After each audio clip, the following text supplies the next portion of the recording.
Welcome to Ayushman భవ. Sciatica అంటే ఏమిటి? మెడనొప్పి, వెన్నునొప్పితో ఇబ్బంది పడుతున్నారా? మెడనొప్పి, వెన్నునొప్పి రావడానికి ప్రధాన కారణాలేంటి? సయాటికా, మెడనొప్పి, వెన్నునొప్పి సమస్యలకు హోమియోలో వైద్య విధానాలను వివరించేందుకు మనతో పాటున్నారు masters homoeopathy, gold medal for excellency in medicine award గ్రహీత డాక్టర్ రవికిరణ్. వారిని అడిగి మరిన్ని సలహాలు, సూచనలు తెలుసుకుందాం. Hello doctor, welcome to our studio. Doctor, sciatic అంటే ఈ మధ్య చాలా మంది సయాటికతో సఫర్ అవుతున్నామని చెప్తున్నారు. అసలు ఈ సయాటిక్ అంటే ఏంటి? సయాటిక్ అనేది యాక్చువల్గా ఏంటంటే అది ఒక నరువు పేరు. ఆ నరువు ఎప్పుడైతే నొక్కుపోతుందో దాని ద్వారా వచ్చే లక్షణాలకు కలిపి చెప్పిన పేరే సయాటికా. అది ఏమవుతుందంటే L3, L4, L5 మధ్యలో ఎప్పుడైతే డిస్క్ కంప్రెషన్ అవుతుందో, లేదా L5, S1 మధ్యలో కూడా డిస్క్ కంప్రెషన్ అవుతుందో, అక్కడ నుంచి ఆ 4 డిస్కుల మధ్యలో నుంచి మనకి ఆ సయాటిక్ నర్వ్ బయటకు వస్తూ ఉంటుంది. అది రైట్ సైడ్, లెఫ్ట్ సైడ్గా మనకి సప్లై అవుతుంది.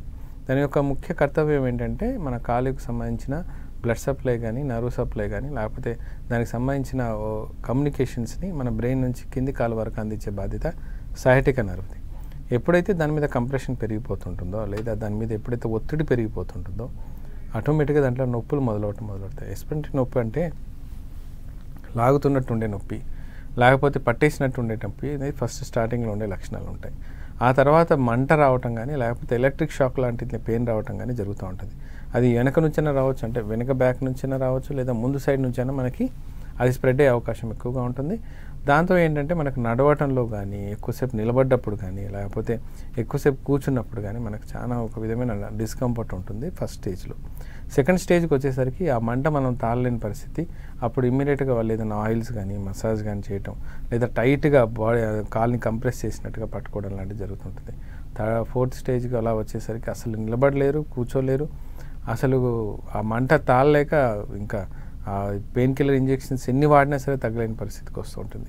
ఇది సయాటికా పెయిన్. దాదాపు దీని గురించి ఇంపార్టెన్స్ ఎందుకు వస్తుందంటే, నడుము నొప్పి ఉన్న ఒక 100 కేసులలో 60 నుంచి 70% మందికి ఈ సయాటికా పెయిన్ వచ్చేస్తుంటుంది.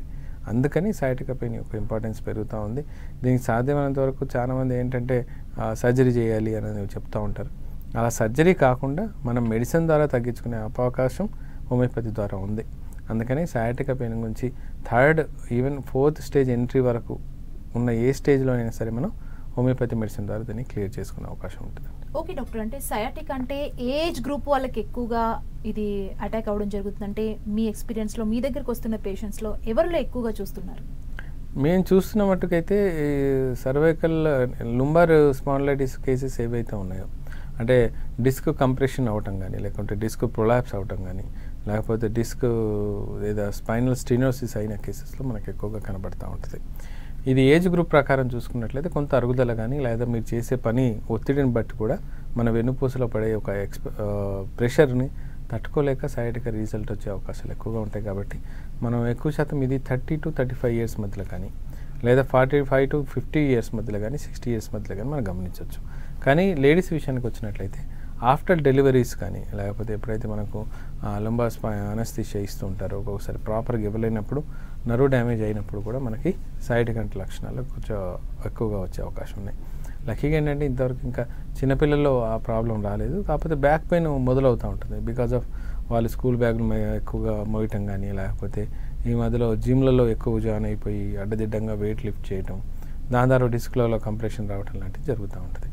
సో దీనికి ఒకటే మార్గం ఏంటంటే, మనం ఈ స్టేజ్లో, ఎర్లీ స్టేజ్లో మనకు ఆ నొప్పి వస్తుందని తెలిసినప్పుడు, లేదా కాళ్ళు ఆగుతుందని అనిపించినప్పుడు, లేదా నడు నొప్పి అట్లా ఉందని అనిపించినప్పుడు జాగ్రత్త పడటం, దాని తగ్గట్టు జాగ్రత్తలు తీసుకోవటం, లేదా మంచి ఫ్యామిలీ డాక్టర్ ఉన్నట్లయితే కన్సల్ట్ చేసి ఆయన ఒపీనియన్ అడగటం చాలా అవసరం అండి. అంటే సయాటికా వన్స్ అటాక్ అయింది, ట్రీట్మెంట్ జరుగుతున్న టైంలో ఎలాంటి జాగ్రత్తలు తీసుకోవాలంటారు డాక్టర్? మీకు ఏ స్టేజ్ ఉందన్న దాన్ని బట్టి మీ జాగ్రత్తలు అంతా పెరుగుతూ పోతుంటాయండి. ఇప్పుడు మీరు ఫస్ట్, సెకండ్ స్టేజ్లో ఉంటే మేము అంతగా జాగ్రత్తలు చెప్పము. మీరు కొంచెం చూసుకుని నడవండి, లేకపోతే ఎక్కువసేపు నిలబడకండి, లేదా ఎక్కువ స్టాండింగ్ ఉండకండి అంటూ చెప్తూ ఉంటాం. అలా కాకుండా మనం సెకండ్ నుంచి 3rd స్టేజ్కి వెళ్ళగానే ఎట్టి పరిస్థితుల్లో మీరు హాఫ్ అన్ అవర్ కంటే ఎక్కువసేపు నిలబడకూడదు. ఒక నిలబడాల్సి వచ్చినప్పుడు ఖచ్చితంగా లుంబార్ బెల్ట్ పెట్టుకోండి.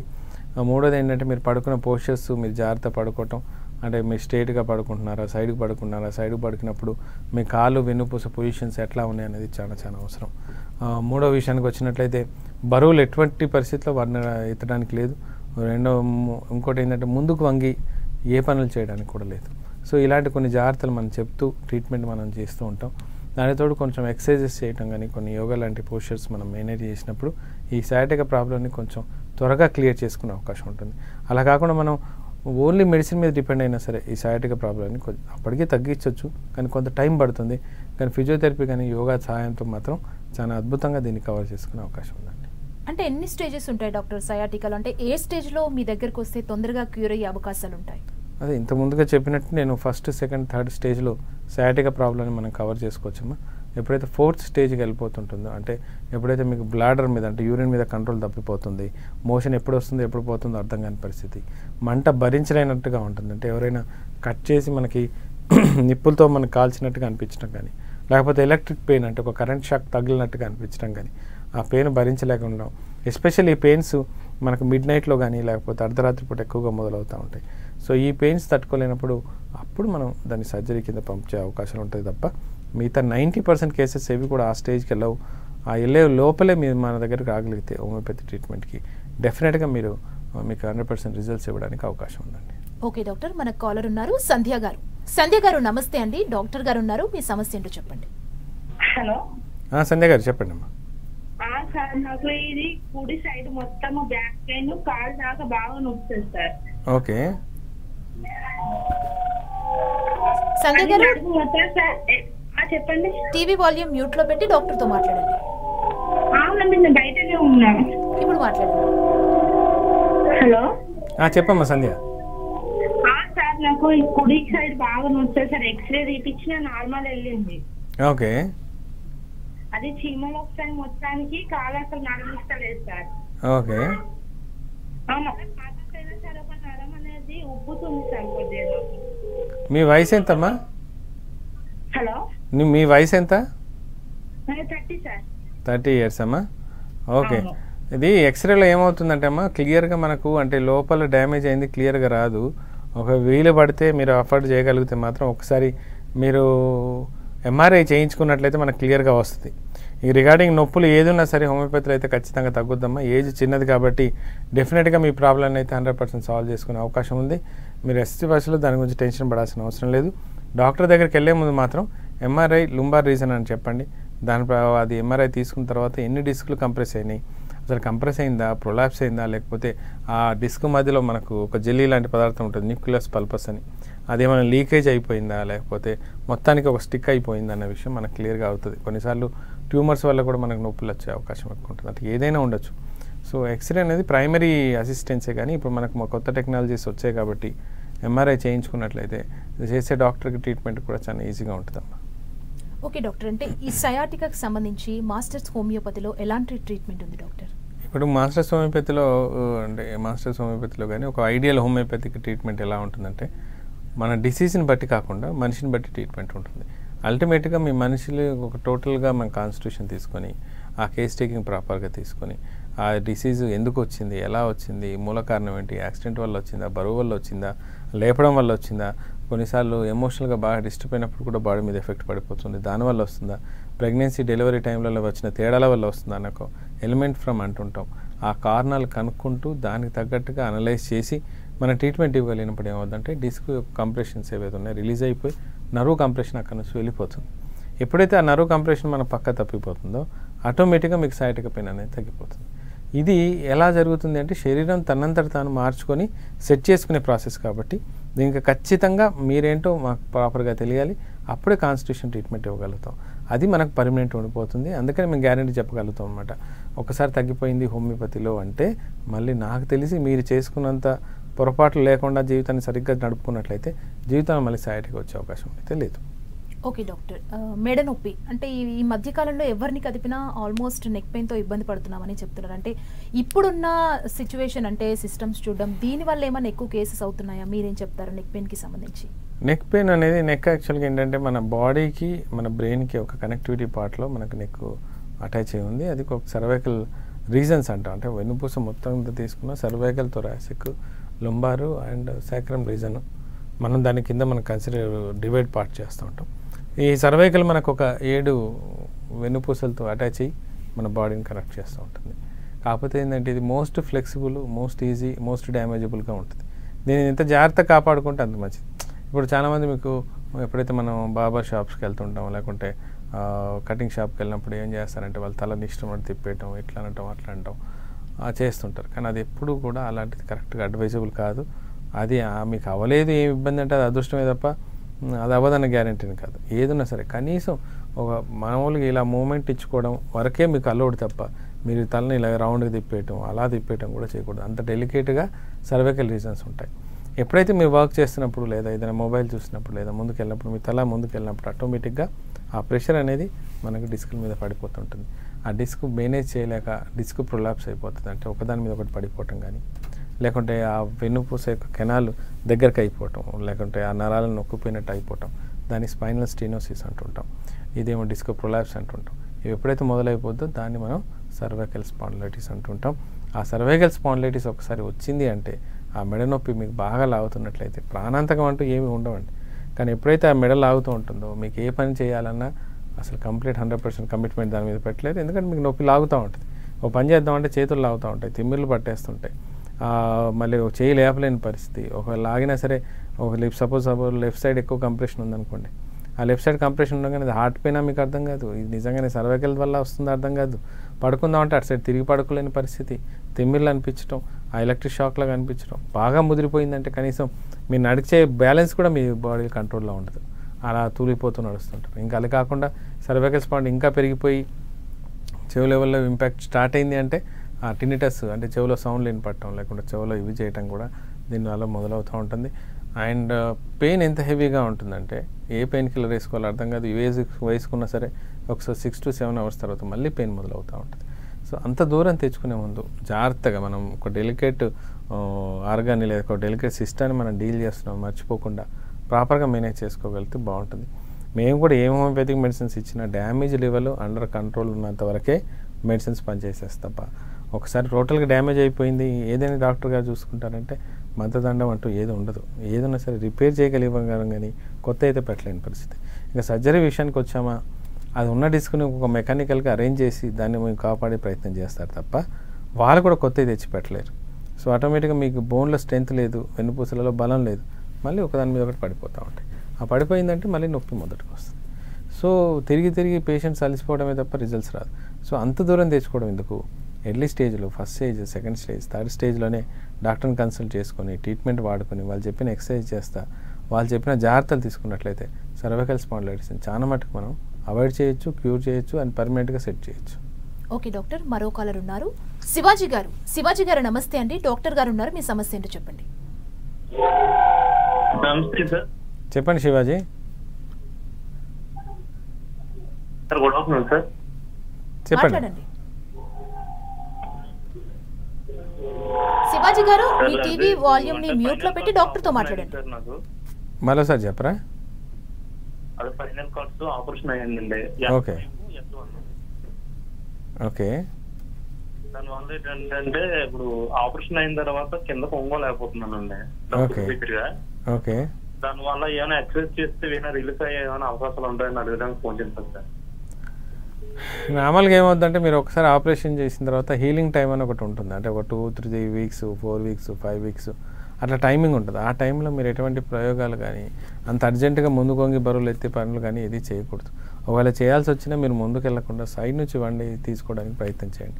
రెండోది, ఒకవేళ ఇది ఆ తర్వాత కూడా మీరు ముందు వంగలేకపోతున్నారు, పట్టేస్తుందంటే ఖచ్చితంగా మీకు సజెస్ట్ చేసిన డాక్టర్ని కన్సల్ట్ అయ్యి మరి ఎందుకు నాకు ఆ ఫ్లెక్సిబిలిటీ రావట్లేదు, ఎక్కడ నేను స్టక్ అయిపోయినాను, మరి ఎక్కడ రాంగ్ జరిగిందన్న విషయం క్లారిటీ తీసుకోండి.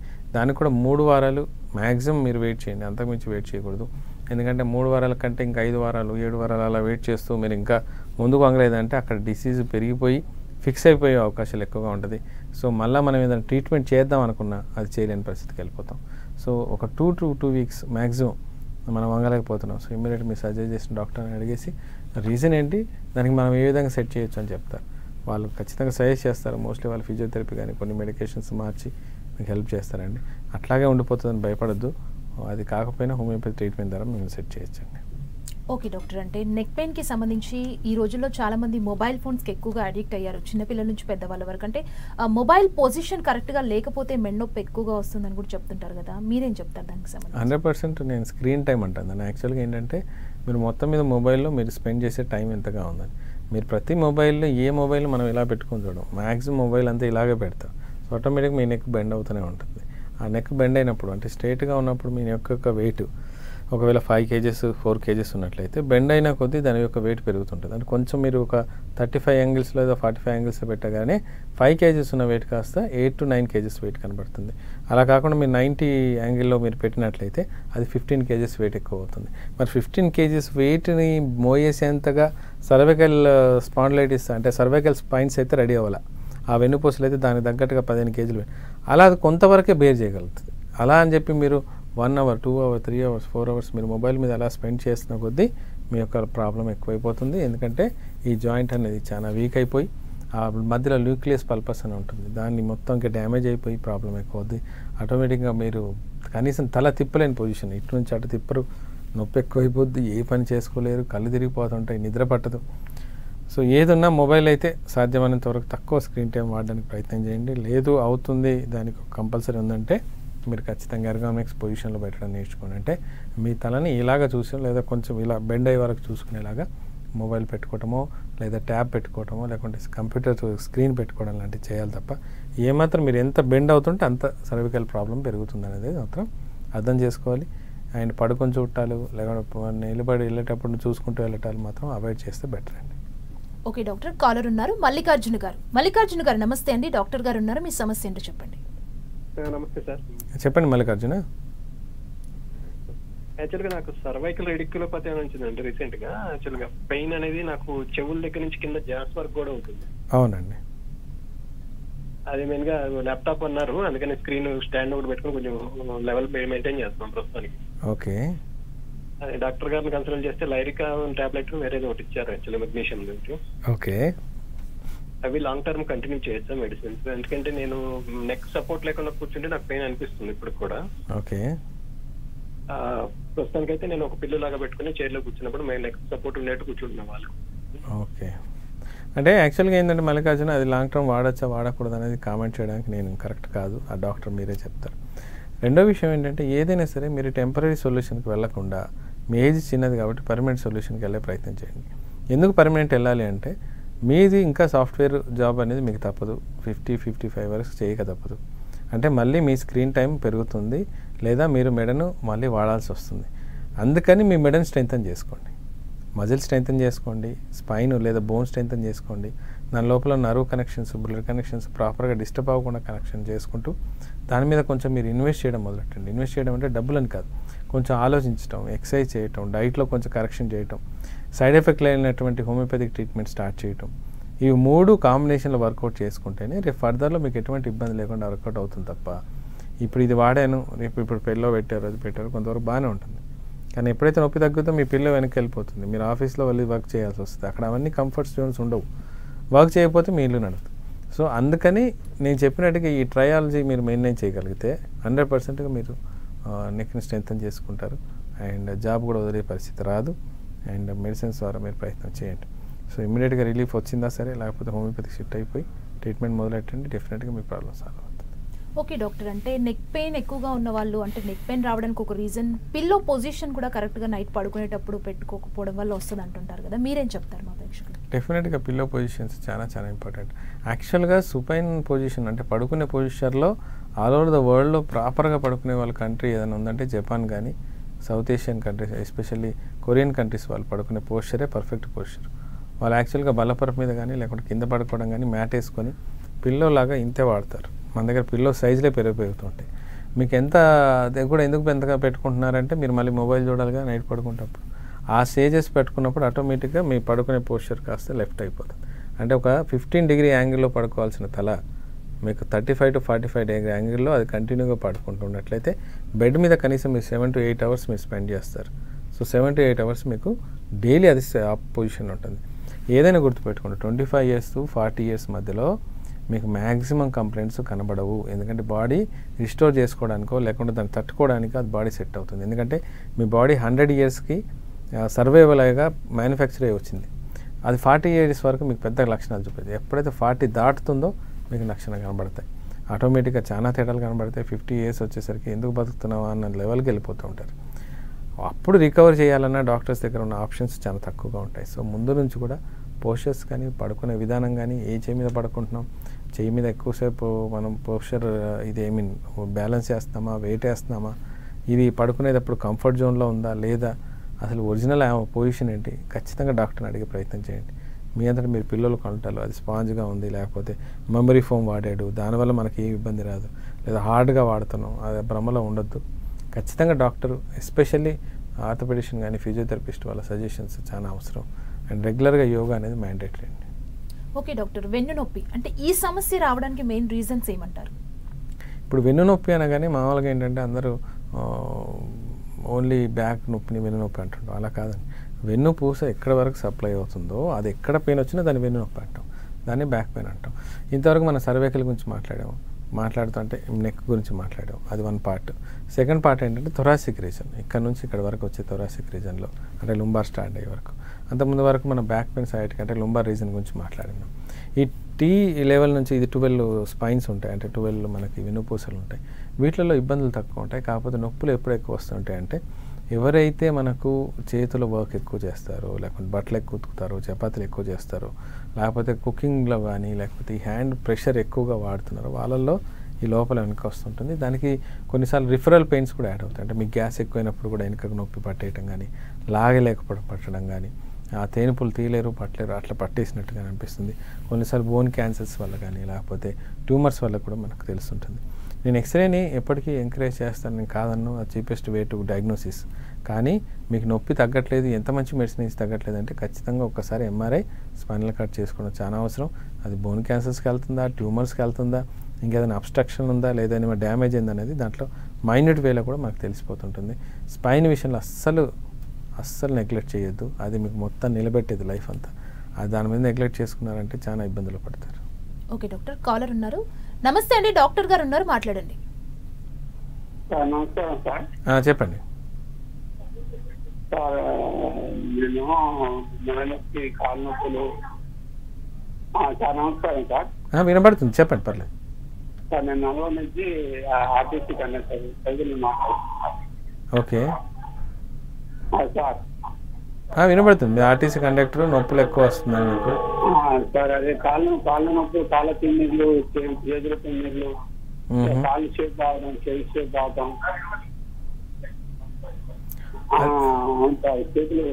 చేతులు వనకడం, ఆట షేప్ రావడం, కాళ్ళు షేప్ రావడం, జలుబు ఎప్పుడు ఉంటుంది సార్. అంటే మీరు బాగా దాదాపు 2 years నుంచి బాధపడుతుంది సార్. జాబ్ కూడా పోయింది, జాబ్ తీసేసారు అన్సిటీగా, మెడికల్ అన్సిటీలో. ఇంటికన్నా ఉంటున్నాం సార్, నడవలేస్తాను అన్ని గురించి తక్కువ రావట్లేదు సార్. అది ఏమవుతుందంటే మీరు అన్నట్టుగా మీరు చేసిన జాబ్ వల్లే మీకు వచ్చిన ప్రాబ్లం అండి. అంటే ఆ డ్రైవింగ్కి అయితే మీకు ఒక ప్రాపర్ సీటు, ఒక హ్యాండిల్ చేసుకోవడానికి ఒక డ్రైవింగ్ హ్యాండిల్ అనేది మనకు ఉంటుంది, కానీ కండక్టర్ జాబ్కి మాత్రం అసలు ఉండదు. మీరు ఎప్పుడైతే టికెట్స్ ఇచ్చేటప్పుడు కానీ, బ్రేక్స్ వేస్తున్నప్పుడు మూమెంట్లు కానీ, ముందుకు రావటాలు, వెనక్కి రావటాలు, నిల్చోవటాలు, వీటి వల్ల మీకు డిస్కులలో ఖచ్చితమైన చేంజెస్ వచ్చి ఉన్నాయి. అందుకని మీరు ఎక్కువసేపు నిలబడలేకపోతున్నారు, మంటలు తిమ్మిర్లు కూడా వచ్చడానికి రీజన్స్ అవే. ఒకసారి ప్రాపర్ రిపోర్ట్స్ ఏమైనా ఉన్నట్లయితే దగ్గర ఉన్న మంచి హోమియోపతి డాక్టర్ ట్రీట్మెంట్ స్టార్ట్ చేయండి. నాకు తెలిసి 80 to 90% క్లియర్ అయ్యే అవకాశం ఉంది. ఎందుకు మీరు 100% చెప్పట్లేదంటే మీరు ఆల్రెడీ కొంచెం ఏజ్డ్ పర్సనాలిటీ లాగా ఉన్నారు మీ వాయిస్ని బట్టి. 100% అనేది ఒక ఏజ్ తర్వాత మనం అచీవ్ చేయలేం. మీకున్న నొప్పులలో 70 to 80% రీచ్ అయినా సరే మీకు మ్యాక్సిమం రిలీఫ్ వస్తుంది. మీరు రోజువారీ పనులు అద్భుతంగా చేసుకోగలుగుతారు. సో అంతవరకు మీరు రావాలి అంటే మాత్రం ఒక మంచి డాక్టర్ని చాయిస్ చేసి ట్రీట్మెంట్ మొదలెట్టండి. డెఫినెట్గా మీ ప్రాబ్లం సాల్వ్ అవుతుంది. మీరు ఇంకా వేరే సిస్టమ్ని కూడా చూడడం మొదలెట్టండి. ఒక అలోపతిలో మీకు ట్రీట్మెంట్ కరెక్ట్ కావట్లేదు, సో హోమియోపతి ఉంది, ఆయుర్వేదం ఉంది, నేచురోపతి ఉంది, యునాని ఉంది. దాంట్లో మీకు సైడ్ ఎఫెక్ట్ ఇవ్వకుండా బెస్ట్ ఇచ్చే ట్రీట్మెంట్స్ ఎవరు ఉన్నారు నేచురల్ మెథడ్లో అని చూస్తూ దాని ప్రకారం ట్రీట్మెంట్కి వెళ్తే బెస్ట్ ఆప్షన్స్ ఉంటాయి. హోమియోపతిలో అయితే సైడ్ ఎఫెక్ట్స్ ఉండవు అండ్ రిజల్ట్స్ కూడా అద్భుతంగా వస్తాయండి. ఓకే డాక్టర్, అంటే వెన్ను నొప్పికి హోమియోలో చికిత్స విధానం ఎలా ఉంటుంది డాక్టర్? వెన్ను నొప్పికి సేమ్ అండి, మనకి సేమ్ కాన్స్టిట్యూషన్ థెరపీ తీసుకోవటమే 100%గా ఒక 45 to 1 hour ఖచ్చితంగా పేషెంట్తో స్పెండ్ చేయాల్సి వస్తుంది. వాళ్ళు చెప్పే లక్షణాలు, వాళ్ళకి ఎక్కొచ్చే డ్యామేజ్ ఎక్కడ ఉంది, ఎందువల్ల వచ్చింది, దాని మూల కారణం ఎక్కడ వచ్చింది, దాని ఏదో మొదలైంది, యాక్సిడెంట్ వల్ల మొదలైందా, బరువుల వల్ల మొదలైందా, దాంతోపాటు ఎటువంటి కంప్లైంట్స్ ఉన్నాయి, ఓన్లీ నడుము నొప్పి లాగుతుందా, దాంతోపాటు చెమటలు పట్టడం, గ్యాస్ పట్టడం లాంటివి కూడా ఉన్నాయా, ఎప్పుడు ఎక్కువ అవుతుంది, ఎప్పుడు తక్కువ అవుతుంది, అర్ధరాత్రి పూట ఎక్కువ అవుతుందా, తగ్గుతుందా, లేకపోతే డే టైంలో వర్క్ చేసినప్పుడు ఎక్కువ అవుతుందా, ఇవన్నిటి కూడా కన్సిడర్ చేస్తూ ట్రీట్మెంట్ ఇచ్చినప్పుడు ఏమవుతుందంటే అద్భుతంగా ఆ మెడిసిన్ పనిచేయటం, దాని ద్వారా రిజల్ట్స్ కూడా మనం రీచ్ అయ్యే అవకాశం ఎక్కువగా ఉంటుందండి. సో వెన్నుపూస విషయాలలో ఖచ్చితమైన రిజల్ట్స్ ఉన్నాయి, నేను కాదన్ను. కాకపోతే దానికి కూడా ఒక లిమిటేషన్ ఉంది. ట్యూమర్స్ వచ్చినాయి, క్యాన్సర్స్ వచ్చినాయి, డ్యామేజ్ అయిపోయింది, ఒక లెవెల్ని దాటిపోయింది, పెడికల్స్ అన్ని డ్యామేజ్ అయిపోయినాయి. అందులో అద్భుతాలు ఎక్స్పెక్ట్ చేయలేం. కానీ 90% పర్సన్స్కి మాత్రం హోమియోపతి మాత్రం చాలా మట్టుకు వెన్నుపూస సమస్యల్లో అన్నిటికీ సమాధానం ఉందండి. ఓకే డాక్టర్, సయాటికా, వెన్నునొప్పి, మెడనొప్పికి సంబంధించి చాలా విషయాన్ని మా ప్రేక్షకులకు తెలియజేశారు doctor. Thank you so much అండి. Thank you. చూశారు కదా, ఇది వాటి ఆయుష్మాన్ భవ. మరో కార్యక్రమంతో మళ్ళీ కలుద్దాం. చూస్తూనే ఉండండి 10 TV.